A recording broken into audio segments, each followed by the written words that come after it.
Herkese merhaba. Ben yine Paraguay'ın başkenti Asunción'dayım şu anda. Şimdi böyle bir parka geldik. Şimdi size nerede olduğumuzu göstereyim. Şöyle bir doğal bir parktayız. Yani burası böyle bir hayvanat bahçesi gibi bir yer. Önceden burası aslında hayvanların doğal yaşam alanıymış ama sonradan burayı böyle hayvanat bahçesi gibi bir yere dönüştürmüşler. Bakın burada sizi kimle tanıştıracağım. Arkadaşımız henüz bir yavru ama oldukça şimdiden tehlikeli görünüyor. Şimdi göletin diğer tarafına doğru geçtik böyle. Burada daha büyüklerini göreceğiz, timsahların. Bugün bir misafirimiz de var, Burak. Hoş geldin dostum. Hoş bulduk. Sen de hoş geldin. Böyle işte beraber buluştuk, geziyoruz. Yine her zamanki gibi rehberimiz Onur. Onu bilmiyorum. Ördek değil mi? Yok ya. Yok değil. O şey gördüğümüz süzülen galiba. Evet, gördüğümüz süzülen o. Evet. Akbabaya bir tık. Leş yiyen. Aynen. Abi çok yaklaşmayalım da ne olur Oha, burada tel de yok. Tel de yok. Et getirdik bu arada yanımızda. Timsahları besleyeceğiz şimdi. Merhaba dostum, nasılsın bu arada? Selam. Selam Mücahit. Yine rehberimiz Onur. Etleri çıkartıyoruz. Aynen, hadi bakalım. Canımıza susadık bugün. Etleri yıkarız. Hani öyle bir şeyiniz var. Kokacak biraz ama. Yok, problem İstediğiniz gibi çıkartıp atabilirsiniz. Zaten parça Şimdi- parça onlar. Nasıl atıyoruz ama? Şimdi Yani böyle aldım eti direkt sallayayım suyun Yok, içine yok. mi yoksa Suya- kenara mı? suya değil. Kıyıya. mesela şöyle bir yere atarsan Tamam. onlar kokusunu alacaklar. Tamamdır. Bir tane deneyelim mesela. Şu da gel, şu da bizi izliyor ya. O da bize saldıracak gibi. Bak. O çok acayip bir şey ya. Şeye benziyor bu da. Pokemon'daki Pidgeotto'nun gelişmiş haline evet. benziyor biraz. Doğru valla. Ben de alayım bir parça. Orada 8 parça. Hadi bakalım. Hadi bakalım, geldik mi? Ben de şuraya atayım. Yakınına atayım biraz da. Şimdi bekleyeceğiz. En azından böyle bir 5-10 dakika sürer. belki şey olur. İki ete gelirler kesin ya. Aynen. Kim geliyor? Hadi bakalım.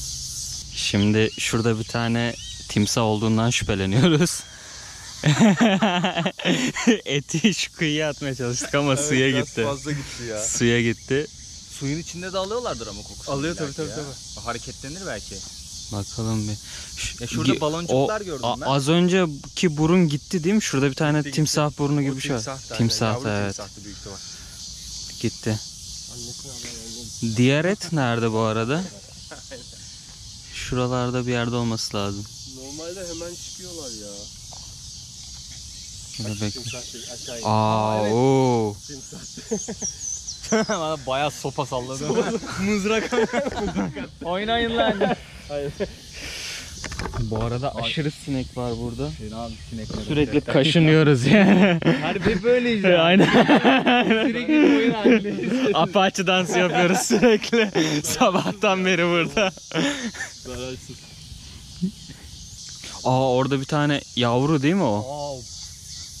Abi odun mu o? Timsah ya. Yok, timsah ya. Timsah yüzüyor. Ama yavru galiba değil mi? O da küçük Yav bir küçük, timsah. aynen. Evet. Bir tane büyük var, kocaman var. O galiba bize geliyor olabilir, biliyor musunuz? Kokuya doğru dönecektir belki. Oradan bir Aynen, viraj. genişten alıyor. Aynen. Geniş alıyor. Genişten alıyor. Nerede? Abi, bir tane timsah geldi şimdi. Şuradan gördük suyun içinde ama çıkmadı. Şuraya doğru gidiyor galiba. Şuralarda bir titreşim var. Aa, orada. Aa, çıkardı kafayı. Ama bu da yavru galiba. Galiba.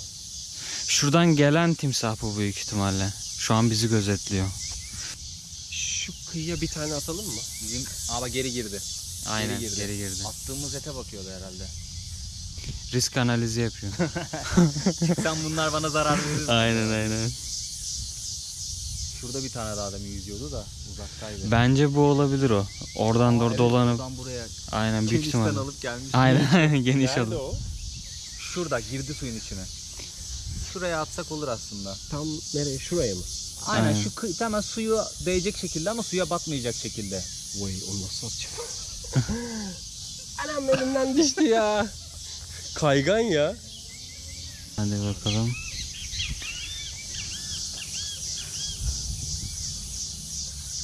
Hadi. Mücadele etsin. Aha. Hadi bakalım. Tam istediğim Tamam, yere gitti. 10 numara yerde. Hadi bakalım. Kesin gelir ona. Geldi attık o kadar. Biz şu karşıda bayağı bir bekledik. Vallahi timsah falan gelmedi. Aslında gördük böyle suyun içinde. Ama gelmediler kıyıya. Biz de şöyle buraya geldik. Etleri bıraktık öyle hayrına. Yesinler diye. Şimdi dönüyoruz yavaştan. Sinekler gözümün içine girecek neredeyse.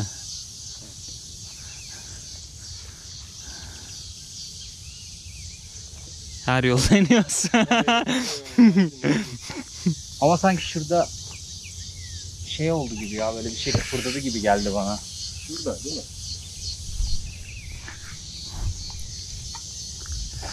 Aşırı sinek var. İnanılmaz. Kurbağa ya, kurbağa. Timsah da çıkartıyor ses bu arada, biliyor musun bilmiyorum. Hadi ya. Böyle kükrüyor. Bu olmasın? Yok, o kurbağa yani.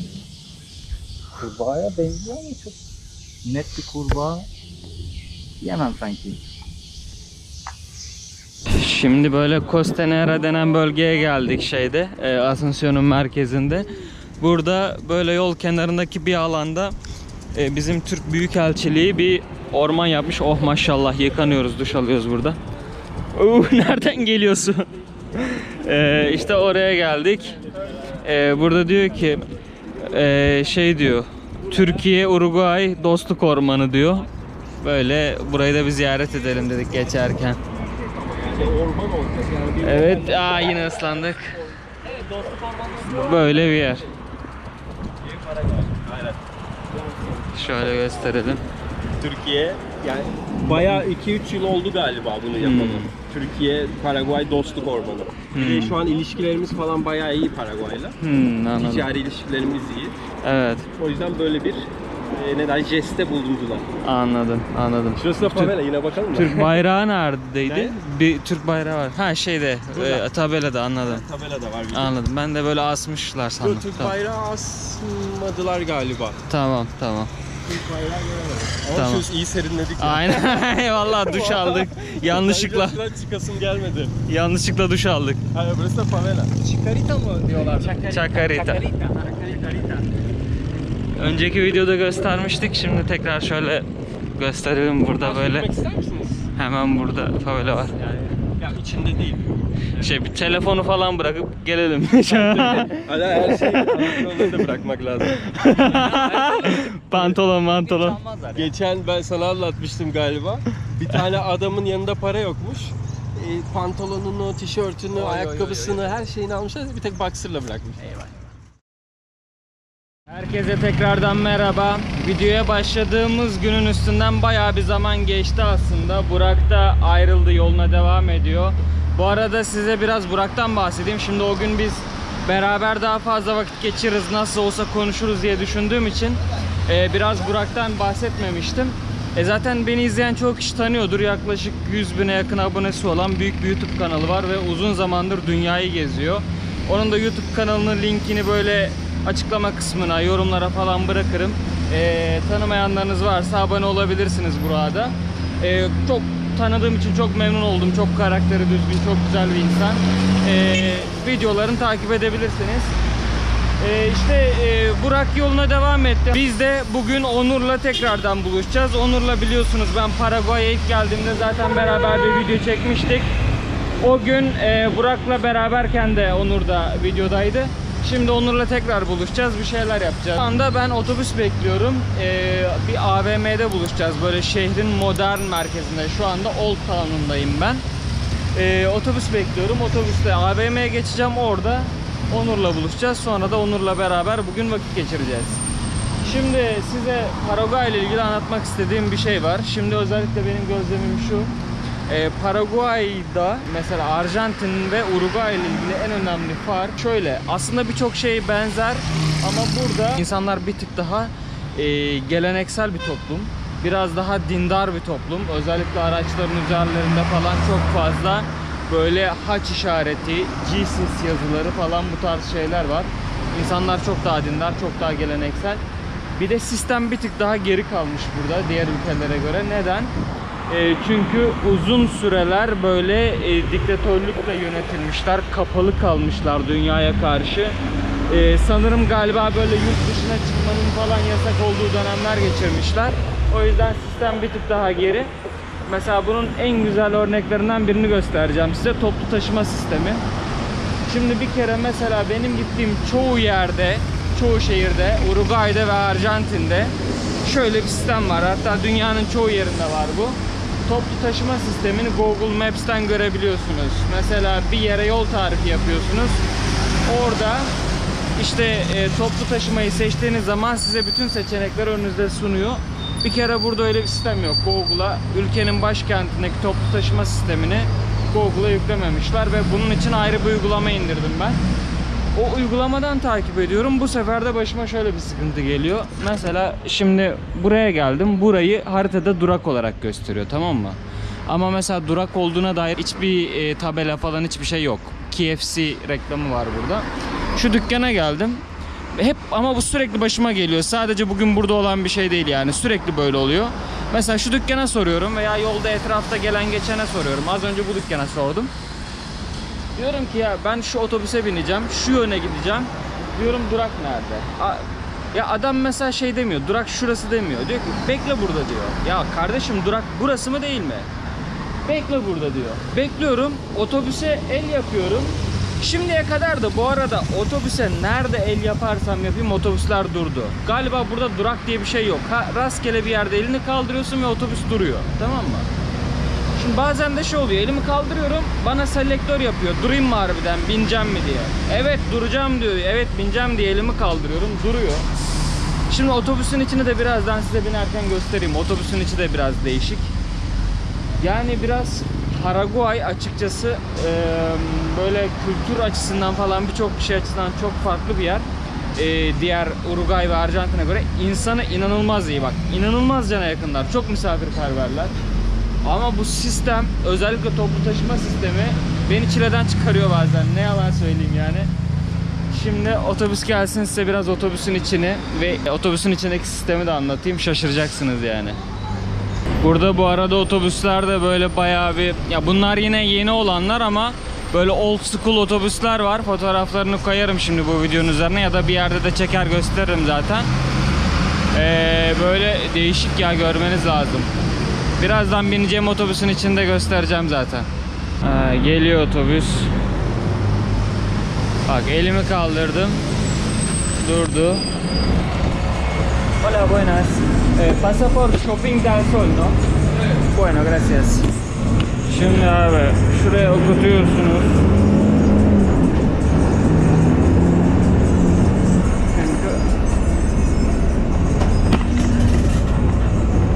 Abi böyle bir şey var. Şöyle bir turnike var. O turnikeden geçmeniz gerekiyor. Şimdi orta kapıdan da inemiyorsunuz. Çünkü şu çıkarken de şu arkadaki turnikeden geçmeniz gerekiyor. Ve şu butonlar da asla çalışmıyor. Şu yukarıdaki ipi çekmeniz lazım. Böyle bir sistem. Şimdi göstereceğim size. Şimdi geldim galiba. Çok yaklaştım ben. Bak şu düğmeler asla işe yaramıyor, tamam mı? Aynen geldim. Şu ipi çekmeniz gerekiyor.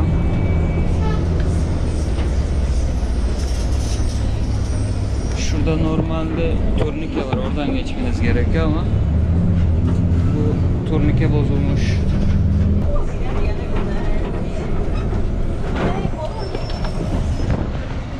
Evet, Onur'la buluştuk. Merhaba dostum, Selam, nasılsın? Selam, nasılsın, iyisin? İyiyim ya, çok şükür. Ne yapıyorsun, nasıl gidiyor? Ne yapalım, sıcaklarla boğuşuyoruz. Vallahi çok sıcak değil mi ya? İnanılmaz sıcak yani. O kadar sıcak ki bazen böyle konuşamıyorum. Böyle beyin Evet, evet. fonksiyonları falan duruyor. Bilmiyorum sana da oluyor mu? Ya geçtiğimiz 2-3 gün biraz yine bulutluydu, fena değil de ondan önce bir gün hissedilen sıcaklık 46 dereceydi ya Google'dan baktığımda. 49'du şeyde. Harbi mi? Benzin istasyonunda ben 49 gördüm. Üf Öğlen üf. 2-2,5 civarı falan.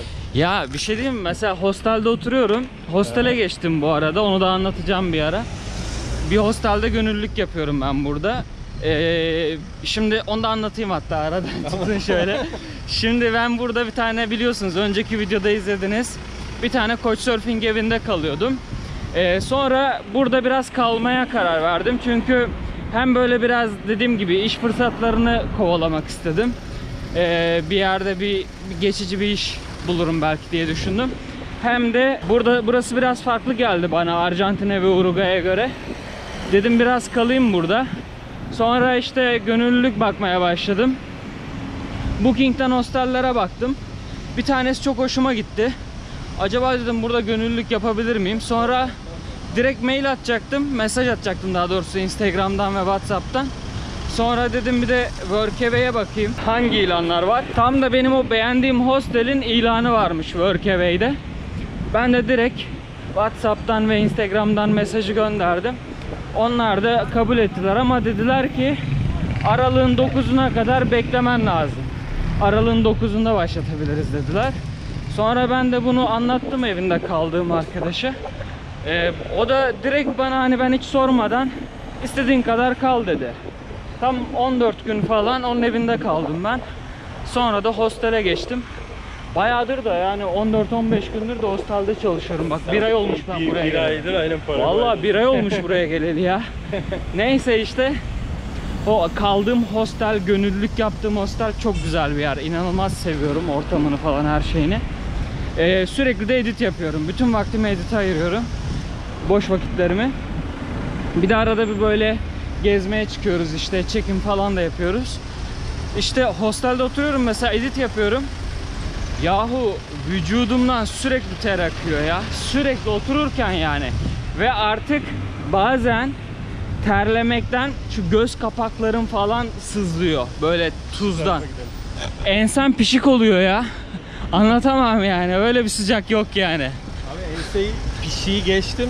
Beyin fonksiyonları bazen çalışmıyor Evet, gerçekten. Yani insan böyle düşünmek istemiyor. Hiçbir şey yapasın gelmiyor abi. Hiçbir şey yapasın gelmiyor. gelmiyor. Ya inanılmaz yani, normal değil. Zaten Paraguay'ın nüfusu atıyorum 7 milyonsa 2 milyonu ülkeden çıkıyor. Şimdi yaz dönemine girdik. Evet. Yaz tatili. İnsanlar kaçıyor ülkeden. Deniz de yok bu ülkede. Evet, o da sıkıntı, evet. O yüzden çok havuz var değil mi her yerde? Evet, mesela benim kaldığım hostelde de bahçede havuz var mesela. Her yerde havuz var ya. Hani şişme havuz olsun ya da normal havuz olsun, fark etmez. Her yerde havuz var. Olmak zorunda. Havuz bu ülkede lüks bir şey değil. Yani. Klima mesela. Klima bir ihtiyaç burada. Yani her yerde olmak zorunda yani. Nasıl su içiyorsan, nasıl yemek yiyorsan klima da kesinlikle ihtiyaç. Evet. Herkesin evinde 7/24 klima açık yani. Hiç 7/24. kapanmıyor. Elektrik de öyle çok pahalı değil burada. Zaten dünyanın en büyük elektrik santrali burada. Dünyadaki en büyük elektrik ihracatçılarından birisiymiş değil mi bu Paraguay ülke? minnacık bir ülke ama efsane yani. Santrale sen gitmedin galiba. Gitmedim ama duydum. Bayağı büyük bir santral varmış. Brezilya'ya ve Arjantin'e elektrik ihraç ediyorlarmış evet. değil mi? Ya benim bildiğim Brezilya'nın belli bir bölümünü, Paraná bölgesi galiba, oranın %80'inin elektrik ihtiyacını Paraguay karşılıyor. Vay be. Normalde Paraguay'da bedava olması gerekiyor elektriğin. Ama işte biraz... Mesela ne kadar fatura geliyor ortalama? Klima da açık diyelim o kadar. Ya mesela 2 tane klima full açık, 7/24, gece sabaha kadar, gündüz de evde açık. Yani gelen ücret en fazla 1000 liradır. Türk parasıyla söylüyorum ben. Anladım. Yani 1000 lira ne kadar yapıyor? 30-40 dolar bir şey geliyor. Evet. Ama anladım. full açık klima. İki klima 7/24 açık mesela. 7/24 açık full. Ne bileyim, evde bir sürü buzdolabı bilmem ne. Hani çamaşır makinesi, her şey var evde. Yani 1000 lira falan geliyor yani. Anladım. Pahalı değil aslında. Evet yani. Bedava olması gerekiyor çünkü çok büyük bir elektrik santrali var burada. Evet. Şu an Çin'deki galiba birinci, çok özür dilerim, düzeltiyorum. Yeni bir tane yapıldı Çin'de. Evet. O birinci şu an, bu ikinci olması lazım. Anladım. Ay be. Öyle. Şu anda şehrin böyle yeni kısmındayız, modern kısmındayız. Şurada böyle AVM'ler, işte ticaret merkezi falan gibi şeyler var. Böyle bayağı yüksek binalar. Evet. Evet. Şimdi de oranın ara sokaklarında böyle geziyoruz. Buralarda çevre düzeni falan bayağı güzel. Old Town da güzel aslında bayağı bir. Old Town da güzel ama bir de buranın ilerisi de var aslında. Daha güzel yerleri de var. Tamam. Biz şu an biraz uzağız oraya. Hani bu sıcakta oraya yürüyebilir miyiz? Bakalım şöyle yürüyelim. Aynen. Ama genel olarak ev yapıları böyle 2 katlı. Bu apartmanlar daha yeni gelmeye başladı Paraguay'a. 5 senedir apartman var Paraguay'da. Ama genel yapısı böyle 2 katlı evler. Ben mesela biraz şehrin dışarısına doğru çıktığım zaman hep tek katlı, en fazla 2 katlı binalar görüyorum. 2 katlı bile zor. Hatta şehrin içinde bile böyle zaten yani. Çok yüksek binalar gerçekten pek fazla yok, çok az. Yok yani hep böyle yaşam. Baksana şu eve mesela. Evet. Ne güzel. Aynen. Bazı evlerin önünde böyle güvenlikler var. Ha. Burada her köşe başında çok fazla polis ve güvenlik var değil mi? Ben mesela Belli ya bak başlı yerlerinde. Uruguay ve Arjantin'de de görüyordum ama onlar böyle nöbet tutar gibi değildi. Onlar hep geziyorlardı sokakta. Polis vardı hep. Evet. Burada mesela köşe başında sabit bekleyen, belli bir yerde nöbet tutan silahlı polisler falan var. Ve güvenlik de çok fazla var. Şöyle bir olay var burada. Mesela şu mahalle diyelim değil mi? Evet. Şu cadde kaç tane ev var? 20 tane ev var diyelim. Evet. O 20 ev kendi arasında anlaşıyor. Para Hadi topluyor ya. Mesela. Atıyorum 200.000 guarani yani ne kadar? $20 kişi başı topluyorlar. Polis tutuyorlar. Polis sadece buraya bakıyor mesela. Anladım. Güvenliğini sağlıyor. Anladım. Yani bu da devletin bildiğin polisi olabiliyor yani devletin polisi olabiliyor. Anladım. Nereye ödüyorlar bu parayı bilmiyorum ama o şekilde öyle bir sistem var burada güvenliği sağlasın diye. Peki böyle sen yaşadığın bölgede çok fazla güvenlik sıkıntılarına denk geliyor musun? Yani hırsızlık, işte evden soyma olabilir veya sokakta kapkaç tarzı o tarz şeyler olabilir. Ben şu ana kadar kapkaça denk gelmedim ama 2 kere falan hani bıçak çekmişlerdi ama o da benim biraz aptallığım. Biri pazarda kocaman kamerayla dolaşıyordum. O yüzden bir tanesi de gece halı sahaya gidiyordum. Evet. Halı sahaya giderken oldu.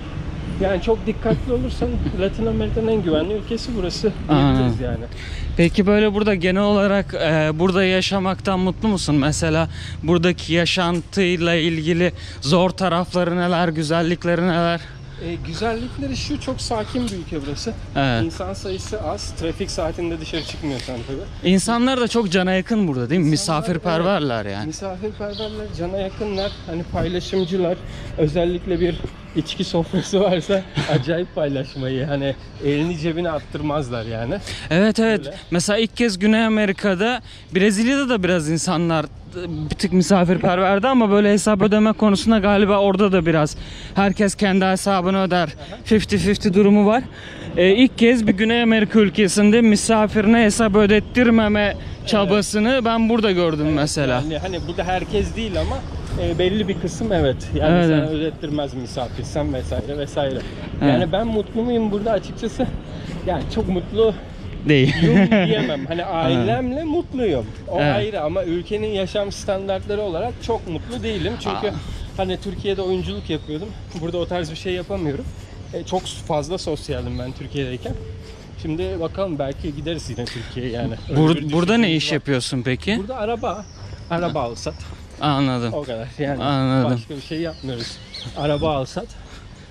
Bakalım yani neden mutlu değilim onu da şöyle açıklayabilirim. Yani diyorum ya çok fazla sosyaldim ben Türkiye'de. Yine öyle bir hayat istiyorum yani çok fazla sosyal olabileceğim bir hayat. Hani ailem de eşim falan da hani okey diyor buna. O yüzden belki Türkiye'ye gideriz, belki bir Avrupa ülkesine gideriz. Bilmiyoruz yani öyle bir düşüncedeyiz yani. Bu da tabii ki de süreç gerektiren bir şey. 3 yıl, 4 yılı bulur diye düşünüyoruz. Açıkçası biraz depremden çekiniyoruz. Deprem olayı olmasa şu an zaten Türkiye'deydik biz çoktan. Anladım. Aynen. Burada Bir de çok sıcak buralar.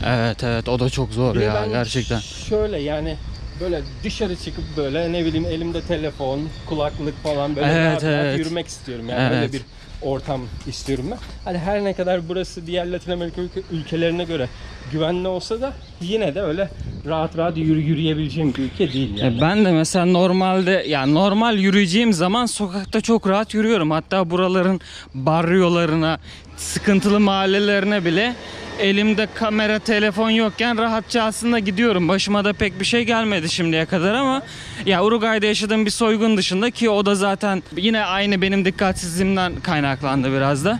Tabii sıkıntılar var, güvenlik sıkıntıları var. Aynı şekilde Türkiye'de yürüseydim muhtemelen başıma hiçbir şey gelmezdi ama burada yaşarken verilmesi gereken dikkati vermedim. Öyle söyleyeyim. Evet. Burada o ekstra bir dikkat gerekiyor. Evet. O ekstra dikkati vermediğim bir anda hemen boşluğumu yakaladılar. Sıkıntı oldu diyeyim.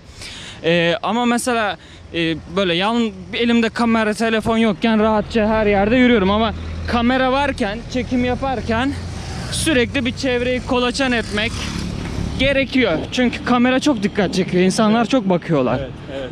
Videolarda da herhalde böyle sürekli sanki güvenliği kolaçan ediyormuşum gibi bir şey de çıkıyor. Aa burası tehlikeli, hemen ayrılayım falan. Ya ben İzmitliyim mesela. İzmit'teyken sen de gerçi İzmit'te Evet, yaşıyorsun. evet. İzmit'te ben kaç kere gecenin sabahın 4'ünde 5'inde Tabii. yani böyle rahat abi tek korkum köpeklerdir.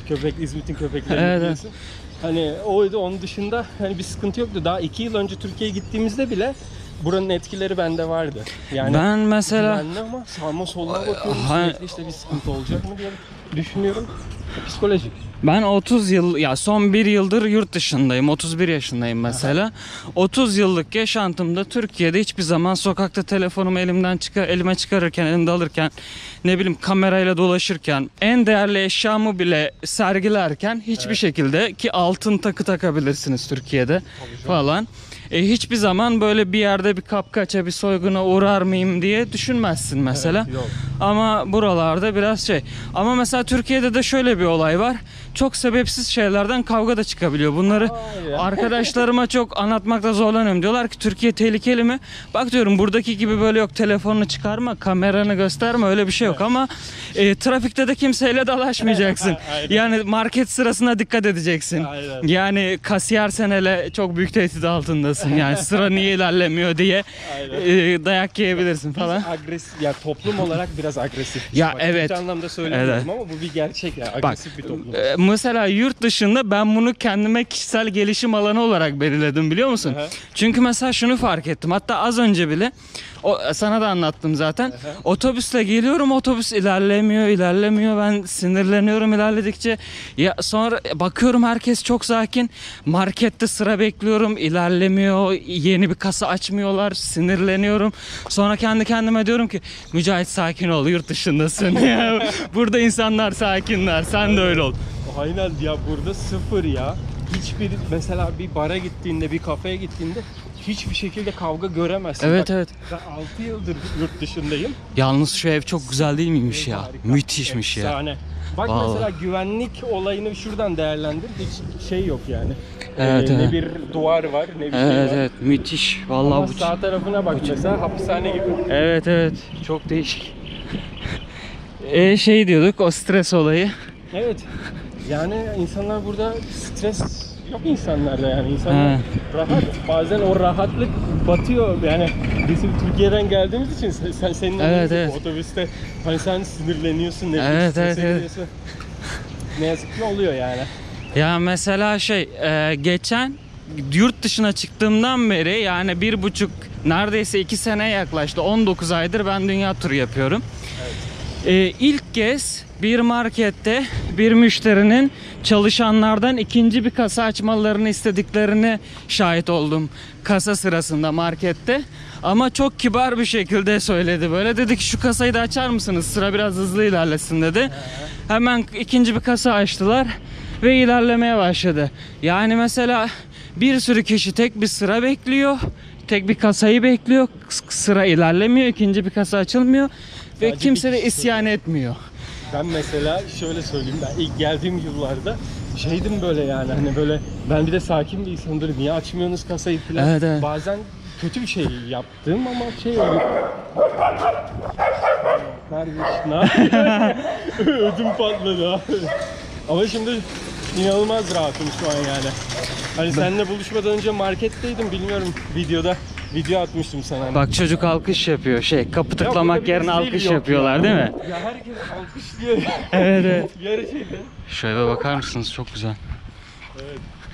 Burada bir de zil kullanma olayı yok. Bir de yok Güney Amerika'da. Şu olay mesela, bizde bir işletme varsa abi, o işletmenin kocaman tabelası olur. Evet, Burada abi adını yazmıyorlar dükkanın. Ufacık bir tabela. şeyden Bazen hiç geliyor olmuyor. mesela Sovyetler Birliği'nde nedir abi? Şey yazmış atıyorum işte ne bileyim Mücahit'in tostçusu değil de tostçu direkt. Hani komünist, sosyalist şeylerde, ülkelerde böyle böyle diye ben biliyorum yani. Buralar da biraz hani sosyalizme daha yakın ülkeler olduğu için. Evet evet. Evet olabilir daha aynen. yakın ülkeler olduğu için hani genelde işte atıyorum ferreteria yazıyor. Ferreteria ne Evet. Türk? Ya da işte Ferreteria. kiosko oluyor, bakkal Kiosko, yani. panaderia. Onlara çok dikkat edin. Bir de şey var burada, yolları dikkat ettin mi bilmiyorum. Yo suka en el español. Hola gente. Hola, ¿cómo estás? ¿Cómo te llamas? ¿Cómo te llamas? ¿Cómo? Suki. Suki. Ah, mucho gusto Suki. Hola, mandame un saludo. Okay. Mucho gusto.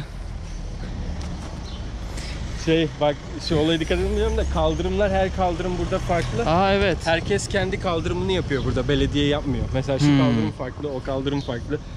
Burası farklı, şurası mesela çimlik bir arazi. Evet, evet. Burada belediye yapmıyor kaldırımları. Bana da mesela ilk geldiğim zamanlar garip geliyordu böyle. Ulan diyordum her yerde kaldırım farklı. Yürüdükçe değişiyor falan. Meğer mevzu oymuş yani. Evet. Herkes kendi kapısının önünü yapıyormuş burada. Aynen. Yani ama şöyle söyleyeyim, benim şurada geçirdiğim 6 yıl yani kendi açımdan her türlü yani bir tık ileriye taşıdı beni. Yani Evet, evet. her anlamda yani sabrımı geliştirdi. Evet, evet. Yani insanlara bakış açımı değiştirdi. Ön yargılarımı yıktı. Mesela eskiden çok ön yargılı bir insandım ama yani Latin Amerika'da yaşamaya başladığımdan beri hiç ön yargılı yaklaşmıyorum adamlara. Yani mesela biri sinirliyse, biri kötüyse ya da sana agresif davranıyorsa şey arıyorum altında, acaba ne yaşadığı arayıp öyle yaklaşıyorum insanlara. Böyle bir yere geldik. Aa merhaba. Aynı anda iki kanaldayız şu anda. Bu arada Onur'un da bir YouTube kanalı var. Aşağıya bırakıyorum. Onda hem linkini bırakıyorum hem de yazıyorum. Onu da abone olabilirsiniz. Buradaki hayatla ilgili çok güzel videoları var onun da. Böyle bir yere geldik. Bakın şurada da böyle bir kilise var. Çevre, baksanıza çevre düzenine. Çok güzel bir yer. Zengin muhitleri tabi buralar. Şimdi biz şöyle şu taraftaki mahallelerde birazcık dolaştık. Böyle bir AVM'nin yakınındaki benzinliğe kadar geldik. Şöyle size çevreyi göstereyim.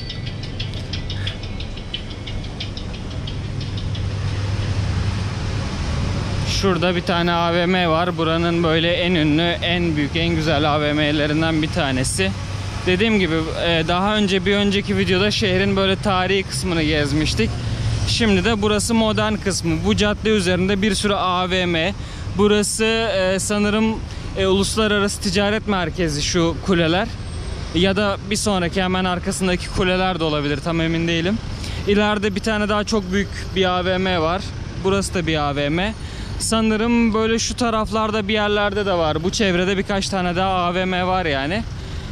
Böyle bir yere geldik. Şurada bu benzinliğin kafeteryası gibi bir kısımda oturacağız. Birazcık dinleneceğiz. Su falan içeceğiz.